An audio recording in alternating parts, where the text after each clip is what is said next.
نحمدہ و نصلی علی رسولہ الکریم۔ ایک سوال ہمارے پاس آیا کہ خلیفہ اول امیر المؤمنین حضرت سیدنا ابو بکر صدیق رضی اللہ تعالیٰ عنہ کا وصال کس سن ہجری میں ہوا؟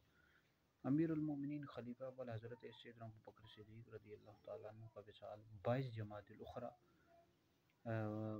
22 ثانی اور 63 سال کی عمر میں ہوا ہے۔ اس وقت پیر اور منگل کی درمیانی رات تھی اور مغرب اور عشاء کے درمیان کا وقت تھا، 13 سن ہجری میں ہوا۔